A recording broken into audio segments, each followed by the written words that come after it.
Hello viewers, இன்றைக்கி ரொம்ப பேத்துக்கு ரொம்பவே பிடிச்ச உருளைக்கிழங்கு பொரியல் தான் எப்படி பண்ணுறதுன்னு பார்க்க போகிறோம்.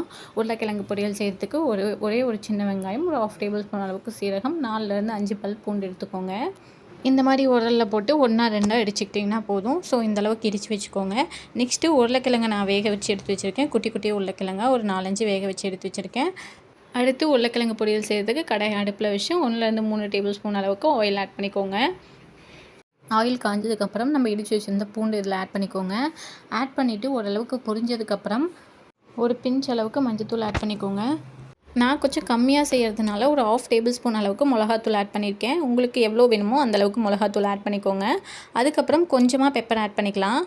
ஆட் பண்ணிவிட்டு அடுத்து தேவையான அளவுக்கு உப்பு ஆட் பண்ணிக்கோங்க. நான் உருளைக்கிழங்கு வேக வைக்கும்போது உப்பு போடாததுனால இல்லை கொஞ்சம் நான் சேர்த்து ஆட் பண்ணியிருக்கேன். நீங்கள் உங்களுக்கு தேவையான அளவுக்கு உப்பு ஆட் பண்ணிவிட்டு நம்ம எடுத்து வச்சுருந்தோம் இல்லையா உருளைக்கிழங்கு, அதையும் இதிலேயே ஆட் பண்ணி நல்லா வதக்கி விட்டுக்கலாம். மசாலாலாம் உருளைக்கிழங்கோட நல்லா மிக்ஸ் ஆனதுக்கப்புறம் கொஞ்சமாக கருவேப்பிலையை தூவி இறக்கிட்டீங்க அப்படின்னா ரொம்பவே சுவையான உருளைக்கிழங்கு பொரியல் ரெடி. நீங்களும் நெக்ஸ்ட் டைம் உருளைக்கிழங்கு பொரியல் செய்யும்போது இப்படி ஒரு டைம் ட்ரை பண்ணி பார்த்துட்டு கமெண்ட் பண்ணுங்கள். இந்த வீடியோ உங்களுக்கு பிடிச்சிருந்தா லைக் அண்ட் ஷேர் பண்ணுங்கள். மறக்காமல் சப்ஸ்கிரைப் பண்ணிடுங்க. நெக்ஸ்ட் வீடியோவில் பார்க்கலாம். டடா.